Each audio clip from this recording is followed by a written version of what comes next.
안녕하세요. 올드 스토리입니다. 오늘은 더 이상 설명이 필요 없는 20세기 모더니즘 작가의 한 명인 영국의 버지니아 울프입니다. 그녀는 의식의 흐름을 서술적 장치로 사용하는 방법을 개척한 작가입니다. 버지니아 울프는 1882년 영국 런던에서 태어났습니다. 작가는 여성 권리 운동을 하였으며 그의 작품은 연극과 영화로도 매우 유명합니다. 그의 작품과 그녀의 활동을 기리는 동상은 지금도 런던 대학에 있습니다. 오늘 소개 작품은 유품입니다. 주인공의 사망 전 남긴 많은 유품들에 관련된 이야기입니다. 그럼 편안한 마음으로 감상하세요. 유품, 버지니아 울프. C.C. 밀러에게 길버트 클랜드는 아내가 쓰던 거실 작은 탁자 위에 어수선하게 놓인 반지니 브로치들 가운데서 진주 브로치를 집어들고 거기 새겨진 글귀를 읽었다. C.C. 밀러에게 사랑을 담아. 비서인 C.C. 밀러까지 잊지 않고 기억한 점은 안젤라다웠다. 그렇지만 길버트 클랜드는 친한 사람들한테 일일이 작은 선물을 남기는 등 모든 것을 말끔히 정리해놓고 떠나다니 참 이상하다는 생각이 다시금 들었다. 그건 마치 죽음을 예견하기라도 한 듯했다. 그렇지만 6주 전 그날 아침 집에서 나갈 때만 해도 안젤라는 지극히 건강했다. 그날 그녀는 피커딜리에서 인도에서 내려서다가 차에 치여 세상을 떠났다. 그는 C.C. 밀러를 기다리는 중이었다. 자신들과 그렇게 오랜 세월을 같이 지냈으니 이만한 배려의 증표는 주어야 마땅하다고 생각되어 와달라고 부른 것이다. 앉아서 그녀를 기다리면서 그는 앤젤라가 모든 것을 그렇게 말끔히 정리해 두다니 정말이지 이상하다는 생각을 계속했다. 친한 사람 모두에게 작은 애정의 증표를 남겨놓았다. 반지마다, 목걸이마다, 그리고 조그만 중국식 상자마다 그녀는 작은 상자라면 사족을 못 썼다. 받을 사람의 이름이 붙어 있었다. 그런데 그 하나하나가 그에게는 추억이 깃든 물건들이었다. 이건 그가 선물한 것이고 루비 눈이 박힌 이 에나멜 돌고래는 앤젤라가 어느 날 베네치아 뒷골목에서 얼른 낚아챈 것이었다. 그때 기쁨에 겨워 내지르던 나지막한 탄성이 그는 아직도 생생했다. 물론 그에게는 특별히 무얼 남겨놓지 않았다. 그녀의 일기장이 선물이라면 모를까. 초록색 가죽으로 장정된 15권의 작은 일기장이 그의 등 뒤 그녀가 글 쓸 때 사용하던 탁자 위에 쌓여 있었다. 결혼한 뒤로 내내 그녀는 일기를 썼다. 그로서는 말다툼이라고 하기도 못하고 가벼운 승강이라고나 할 아주 드물었던 그들 사이의 일들 일부가 저 일기장 때문이었다. 일기를 쓰고 있을 때 그가 방으로 들어오면 그녀는 언제나 일기장을 덮거나 손으로 가리곤 했다. 아니, 아니, 안 돼. 이렇게 말하던 그녀의 목소리가 생생했다. 내가 죽은 다음이면 혹시 몰라도. 그러니 그녀는 이걸 그에게 유품으로 남겨놓은 셈이었다. 그녀 생전에 그들이 함께 나누지 않은 것이라곤 일기장 뿐이었다. 그렇지만 그는 언제나 그녀가 당연히 자기보다 더 오래 살 거라고 생각했었다. 한순간만 발을 멈추고 자신이 하려는 행동을 돌이켜 보았더라도 그녀는 지금 살아있을 것이었다. 하지만 그녀는 인도에서 곧장 차도로 내려섰다고 그 차 운전자는 신문에서 말했다. 차를 멈출 여유를 전혀 주지 않았다고. 이 대목에서 현관에서 사람들 목소리가 들려와 그는 생각을 멈추었다. 밀러 양입니다. 하녀가 말했다. 그녀가 들어왔다. 이제껏 그는 그녀만 따로 본 적이 없었고 눈물 흘리는 모습을 본 적도 물론 없었다. 그녀는 대단히 비통한 모습이었는데 이상한 일도 아니었다. 엔젤라는 그녀에게 단순한 고용주 그 이상의 존재였다. 다정한 벗이었던 것이다. 의자를 밀어주며 앉으라고 권하면서 그는 자기가 보기에는 이런 부류의 여느 여자들과 별 다를 바 없는 여자인데 하는 생각을 했다. 시시 밀러 같은 여자는 어디나 널려 있다. 검은 옷에 서류 가방을 든 우중충하고 조그만 여자들. 그렇지만 엔젤라는 빼어난 연민의 재능을 발휘하여 시시 밀려한테서 온갖 자질을 찾아냈다. 분별력이 뛰어나며 대단히 입이 무거우며 정말 믿을 만한 사람이어서 뭐든지 털어놓고 말해도 된다 등등. 밀러 양은 처음엔 아무 말도 하지 못했다. 그냥 자리에 앉은 채 손수건으로 눈가를 훔쳐낼 뿐이었다. 그러다가 간신히 입을 열었다. 죄송합니다, 클랜든 씨. 그는 대답을 웅얼거렸다. 물론 이해한다. 너무나 당연하다. 내 아내가 당신한테 어떤 존재였는지 충분히 짐작한다. 여기서 일하면서 정말 행복했어요. 그녀는 이렇게 말하며 사방을 둘러보았다. 그녀의 눈길이 그의 뒤편 필기용 탁자에 머물렀다. 그들은 바로 이 방에서 작업을 했던 것이다. 그녀와 엔젤라 둘이서 엔젤라에게는 유명 정치인의 아내로서 감당해야 할 이런저런 의무가 있었다. 그의 정치인 경력에 가장 큰 도움을 준 존재도 그녀였다. 그는 아내와 CC가 저 탁자에 앉아있는 모습, CC가 타자기 앞에 앉아서 아내가 불러주는 편지를 받아치는 모습을 자주 보았다. 밀러 양도 필시 그 생각을 떠올리고 있을 것이다.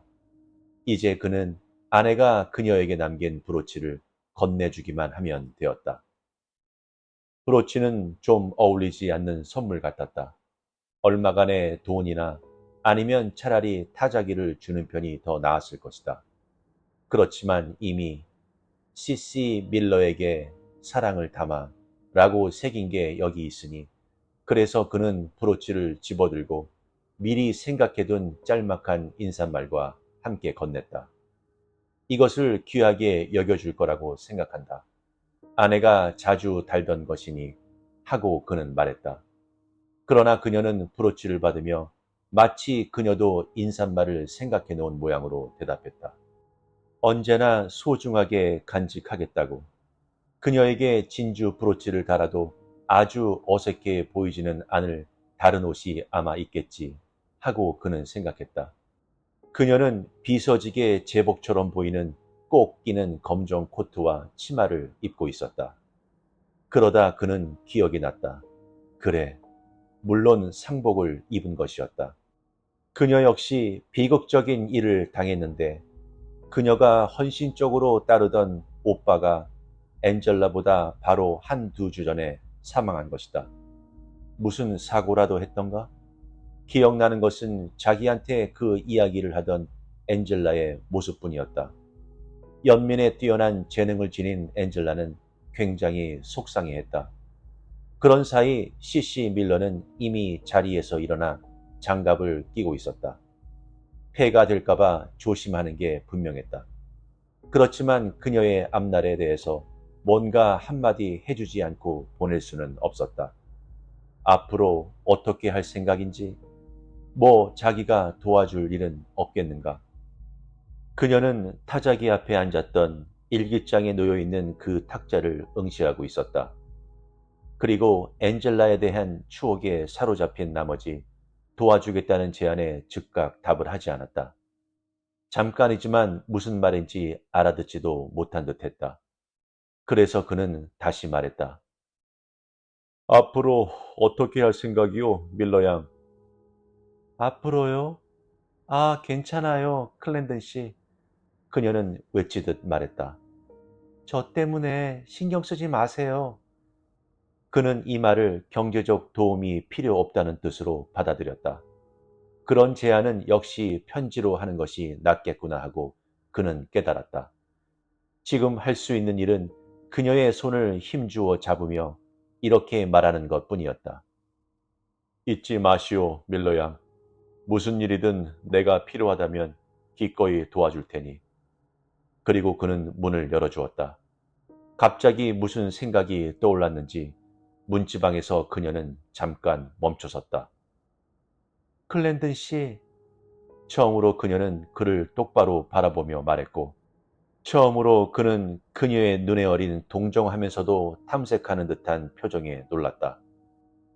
언제라도 하고 그녀는 말을 이었다. 제가 도와드릴 일이 있다면 사모님을 생각해서라도 기꺼이 그러겠다는 걸 기억해 주세요. 이렇게 말하고 그녀는 방을 나갔다. 그녀의 말과 말할 때의 그 표정은 뜻밖이었다. 그에게 자신이 필요할 거라고 믿거나 혹은 바라는 것만 같았다. 의자로 돌아가면서 그는 묘한, 어쩌면 허황된 생각이 들었다.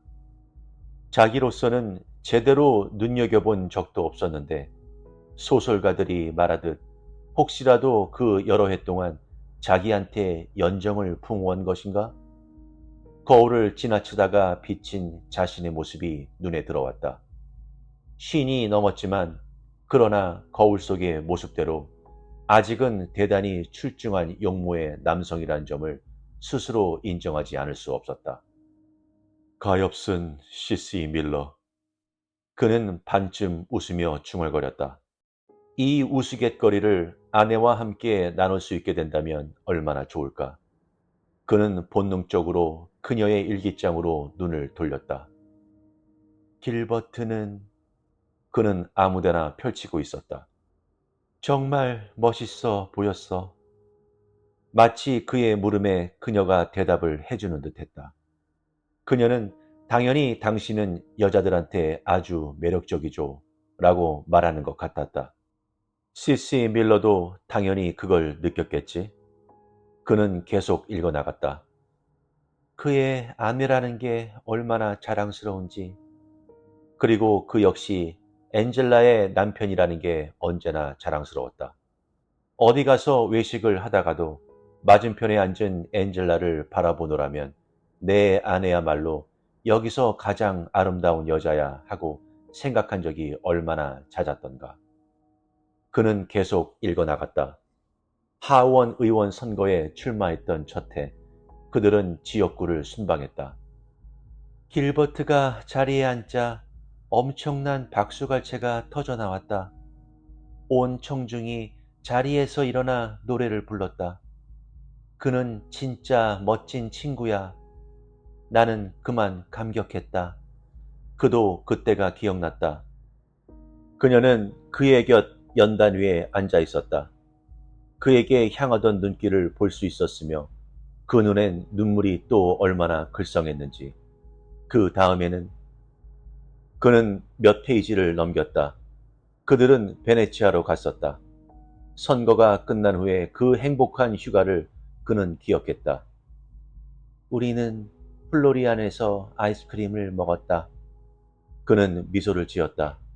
그녀는 여전히 아주 어린애 같아서 아이스크림을 정말 좋아했다. 길버트는 베네치아의 역사를 무척 재미있게 설명해 주었다. 그녀는 이 모든 것을 여학생 같은 필체로 적어 놓았다. 엔젤라와 함께 여행하는 즐거움 가운데 하나는 매우 열심히 배우려 든다는 점이었다. 그녀는 자신이 끔찍이도 아는 게 없으며 그게 그녀의 매력 중 하나라는 것도 모르는 양 말하곤 했다. 그리고 그는 그 다음 권을 펼쳤다. 그들은 런던으로 돌아왔다. 나는 정말이지 좋은 인상을 주고 싶었다. 그래서 웨딩드레스를 꺼내 입었다. 이제 늙은 에드워드 경 옆자리에 앉은 그녀의 모습이 떠올랐다. 그의 상사인 그 막강한 노인네의 마음을 사로잡았지. 그는 그녀의 단편적인 기록에다 기억나는 장면들을 채워 넣으면서 빠른 속도로 읽어나갔다. 하원에서 저녁 식사, 러브그로브 댁에서 열린 이브닝 파티 참석, 길버트의 아내로서 책임을 실감하느냐고 레이디 엘이 내게 물었다. 그러고는 몇 해가 지나면서 그는 필기용 탁자에서 또 한 권의 일기장을 집어들었다. 그는 점점 더 자기 일에 몰두하게 되었다. 그리고 그녀는 당연히 혼자 있는 시간이 늘어났다. 그들에게 아이가 없다는 점이 그녀에게는 큰 슬픔이었던 모양이었다. 한 번은 길버트에게 아들이 있다면 얼마나 좋을까 라고 적어 놓았다. 이상하게도 그 자신은 자식이 없어서 아쉬운 마음이 별로 없었다. 지금 이대로도 인생은 너무나 충만하고 너무나 풍요했다. 그해 그에게 행정부의 작은 직책이 주어졌다. 작은 직책일 뿐이었지만 그녀는 이렇게 토를 달았다. 나는 이제 그가 수상이 될 것이라고 확신한다. 글쎄, 일이 달리 풀렸더라면 그렇게 될 수 있었는지도 모른다. 그는 여기서 잠시 읽기를 멈추고 그렇게 될 수 있었을지도 몰랐을 일들을 떠올렸다. 정치는 도박이다 하고 그는 생각했다. 그렇지만 게임은 아직 끝나지 않았다. 나이 50에 끝났다고 할 수는 없다. 그는 그녀의 인생을 채우던 작고 사소한 일들, 사소하고 무의미하고 행복한 일상의 일들로 가득한 몇 페이지를 빠르게 훑어 내려갔다. 그는 또 다른 일기장을 집어들고 되는 대로 펼쳐보았다. 나는 얼마나 겁쟁이인지 기회를 또 놓치고 말았다. 하지만 그렇지 않아도 생각할 게 많은 사람을 나 자신의 일로 성가시게 만드는 건 이기적인 짓 같았다. 게다가 저녁 시간을 단둘이 보내는 경우도 거의 없다. 이건 무슨 뜻일까? 아, 여기 설명이 있군. 그녀가 이스트엔드에서 하던 일 이야기였다. 드디어 용기를 내서 길버트에게 말했다. 그는 정말 착하고 너그럽게 받아들였다. 아무런 반대도 하지 않았다. 그는 그 대화가 기억났다. 그녀는 자기가 너무 게으르고 너무 쓸모없는 존재처럼 느껴진다고 말했다. 뭔가 자신의 일을 가졌으면 한다고 했다. 뭐든 해보고 싶다고. 그렇게 곱게 얼굴을 붉히며 바로 저 의자에 앉아 그 말을 했었다. 남들한테 도움을 주고 싶다고 했던 게 기억났다. 그는 좀 놀려댔었다. 그의 뒷바라지를 하고 집안을 돌보는 것만으로 충분하지 않나? 하지만 뭐 그런 게 즐겁다고 하니 물론 반대는 하지 않았다. 뭐였더라? 무슨 지역이었지? 무슨 위원회?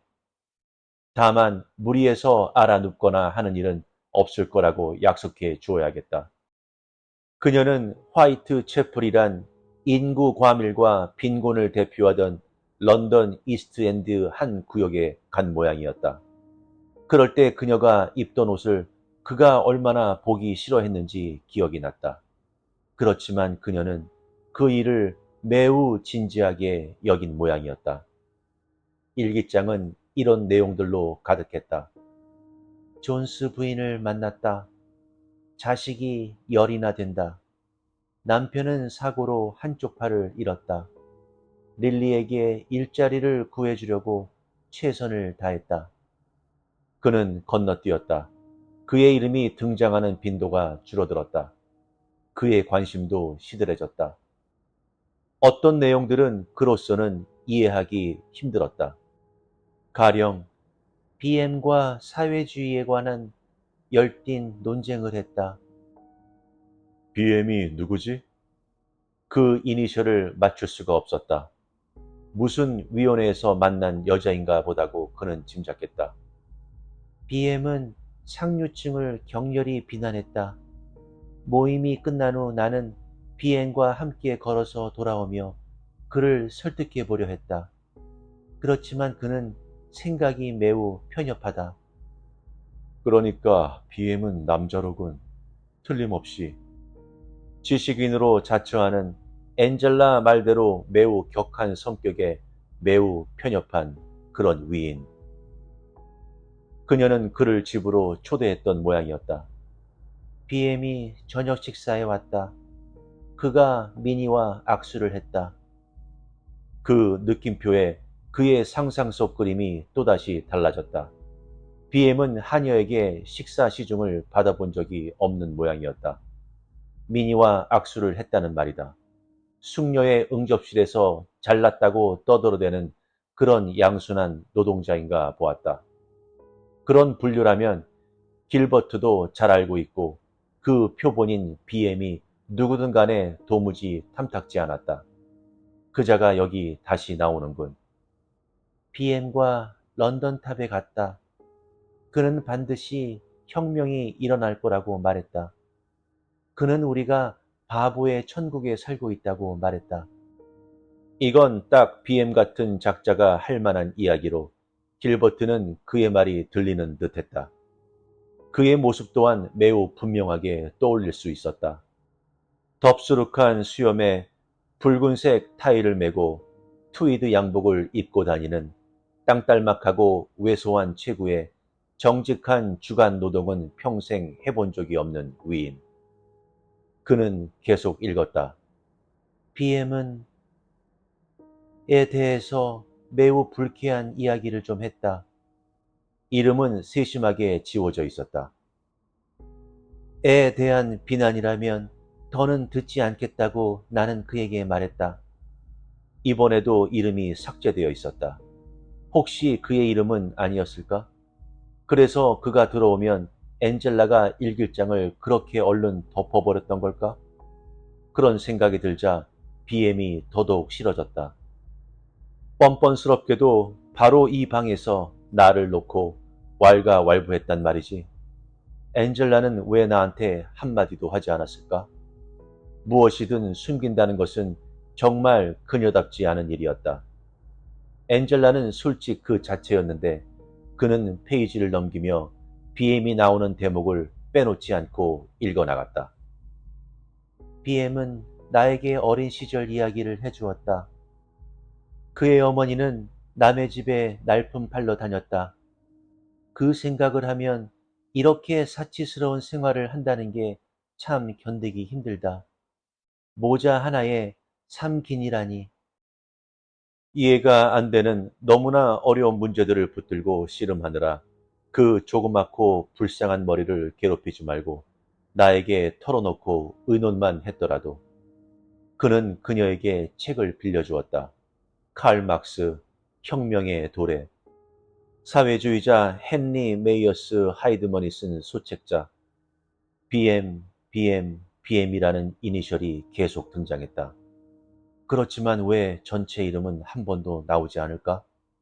이니셜을 사용한다는 것은 허물없는 친근한 사이를 나타내는데 도무지 엔젤라답지 않은 짓이었다. 이자 면전에서도 BM이라고 불렀을까? 그는 계속 읽어나갔다. 저녁 식사를 마친 시간에 BM이 불쑥 찾아왔다. 다행히 나 혼자 있을 때였다. 고작 1년 전 일기였다. 다행히? 왜 다행이지? 나 혼자 있을 때였다? 그날 밤 나는 어디에 갔었더라?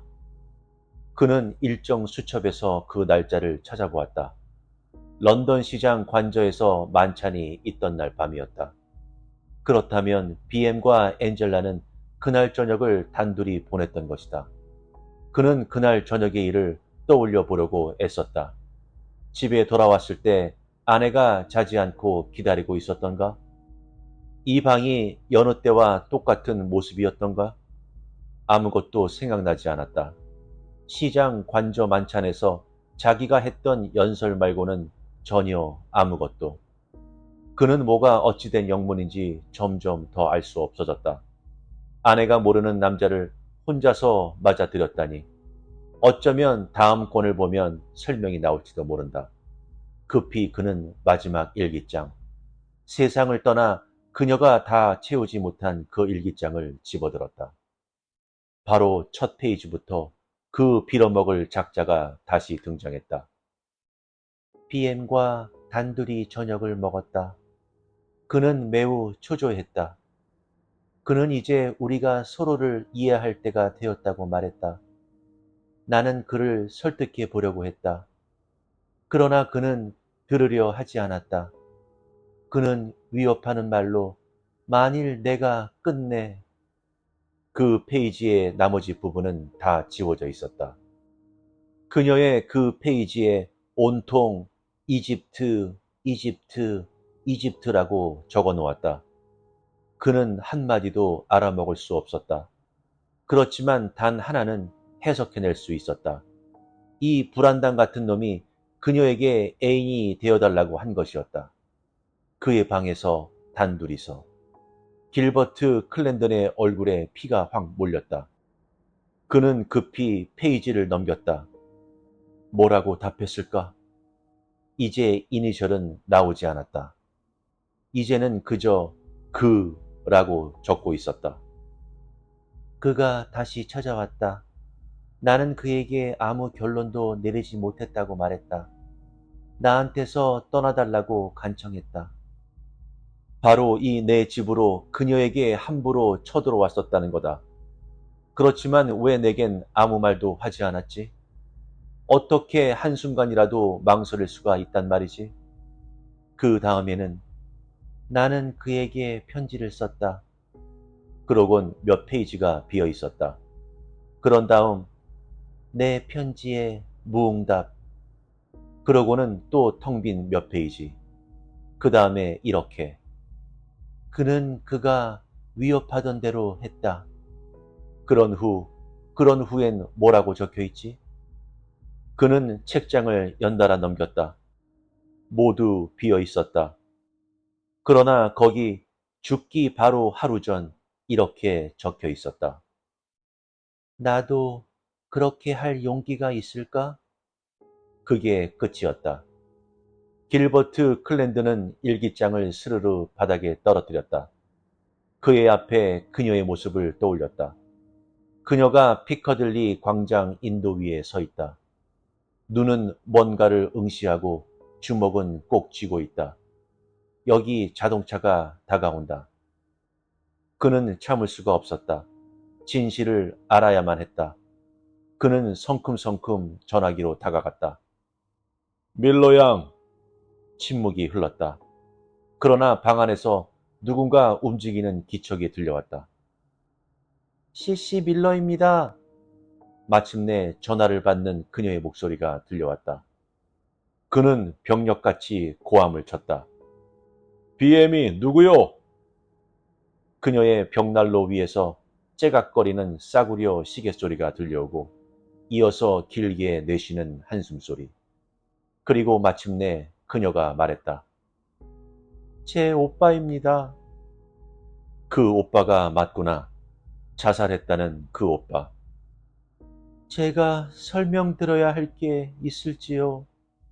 하고 묻는 CC 밀러의 말소리가 들려왔다. 없소. 그는 소리쳤다.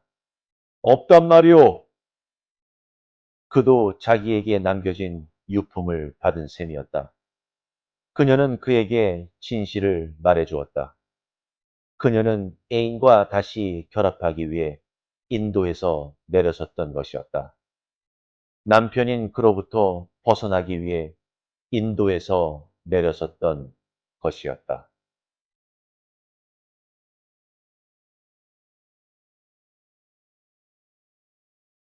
어떠셨나요?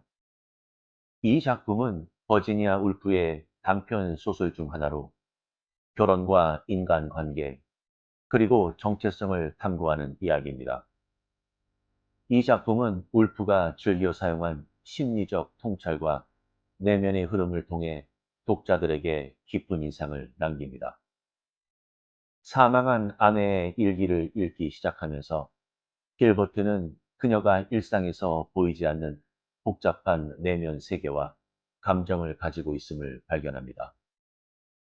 그녀의 일기에는 그녀가 남편에게 느끼는 실망감, 고독, 그리고 억눌린 욕망이 담겨 있습니다. 결국 길버트는 아내가 자신에게 전혀 다른 사람이었음을 깨닫게 되고 이로 인해 그들의 결혼 생활은 큰 충격을 받게 됩니다. 여성운동을 한 이 작가는 남편의 모습을 가부장적이고 속물인 사람으로 묘사합니다. 일기를 다 읽고 난 남편의 행동을 보고 이해하실 수 있겠죠? 여기서 상징적인 유품은 바로 일기입니다. 일기는 인물의 내면 세계를 잘 포착할 수 있는 글쓰기 양식이라는 점에서 작가의 일기를 잘 활용했다고 볼 수 있습니다. 결국 남편에게 읽게 하려고 남겼고 남편은 읽었고 그녀의 죽음과 의문은 해결되기 이릅니다. 정말 멋있는 작품이라고 생각되는데요. 그렇다면 여러분은 아무리 배우자라고 할지라도 하지 못할 말을 남기시기 위해 혹시 일기를 쓰고 계신가요? 앞으로 배우자분들의 책상 서랍 잘 살펴보시기 바랍니다. 구독과 좋아요는 영상 제작에 많은 힘이 됩니다. 감사합니다.